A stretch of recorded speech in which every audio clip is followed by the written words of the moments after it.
Assalamualaikum Geosquad, semoga dalam keadaan sehat jiwa dan raga, tetap semangat dan niatkan semua untuk raih pahala dan ridho Allah Ta'ala.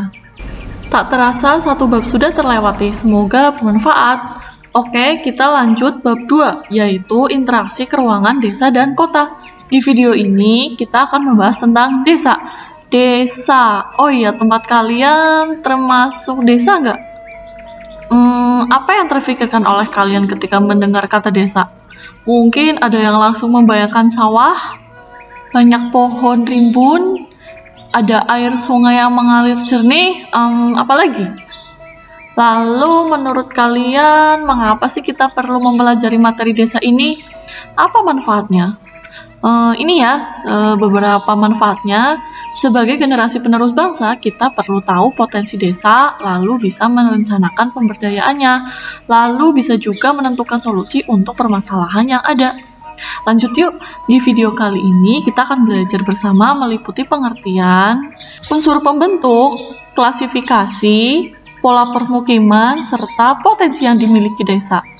Yang pertama, pengertian. Ada banyak pengertian dari desa, tapi di sini saya hanya akan menyebutkan salah satunya saja. Menurut Undang-Undang Nomor 32 Tahun 2004 tentang Pemerintahan Daerah, desa adalah kesatuan masyarakat hukum yang punya batas-batas wilayah yang berwenang untuk mengatur dan mengurus kepentingan masyarakat setempat berdasarkan asal-usul dan adat istiadat setempat yang diakui dan dihormati dalam sistem pemerintahan negara kesatuan Republik Indonesia. Yang kedua adalah unsur pembentuk desa. Ada 3 yang kita singkat menjadi DAPET. Yang pertama daerah, yang kedua penduduk, yang ketiga tata kehidupan. Lanjut ke klasifikasi desa berdasarkan perkembangannya. Yang pertama adalah desa swadaya. Nama lainnya adalah desa tradisional atau belum berkembang.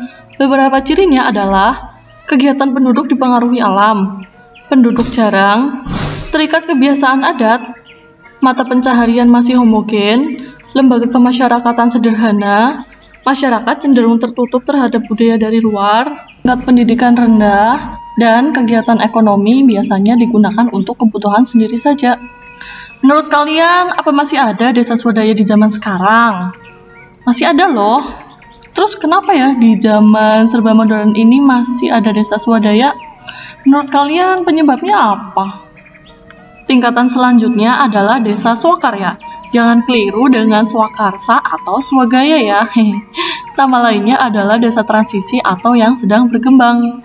Ciri-cirinya adalah adat istiadat mengalami transisi atau peralihan, pengaruh dari luar mulai masuk, mata pencaharian mulai beragam dan tidak hanya bertani saja. Cara gotong royongnya efektif, roda pemerintahan mulai berkembang baik dan mampu meningkatkan kehidupan dengan hasil kerja. Tingkatan selanjutnya adalah desa swasembada atau desa yang sudah maju.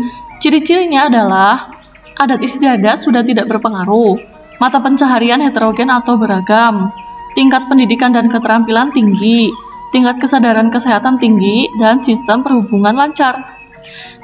Kalian coba lihat deh, kalau dilihat urutan dari yang belum berkembang sampai yang paling berkembang, itu semakin kesini hurufnya semakin banyak.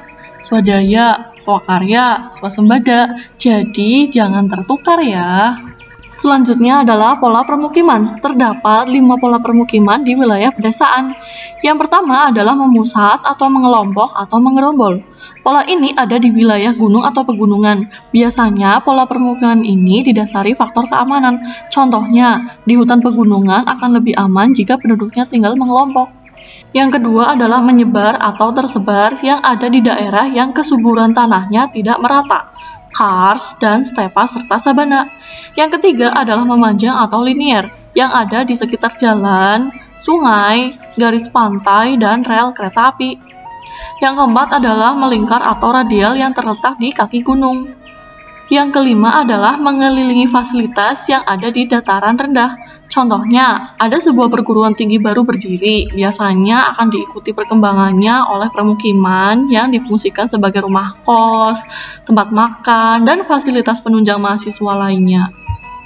Kita lanjut ke potensi desa. Di desa ada 2 potensi, yaitu fisik dan sosial.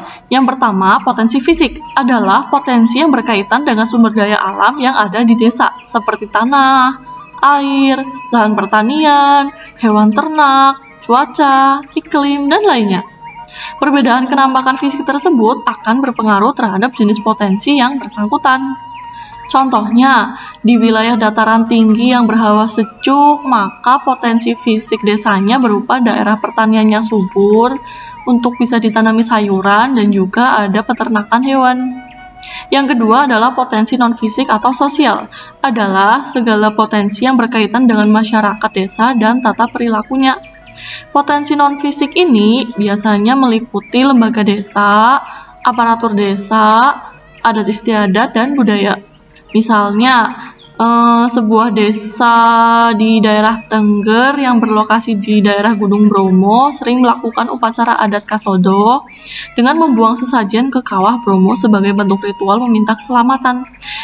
Tapi ini kalau di agama Islam tidak boleh dilakukan ya. Bisa masuk kategori syirik. Jadi, menurut kalian, pemberdayaan apa saja yang bisa diterapkan pada potensi yang ada di tempat tinggal kalian?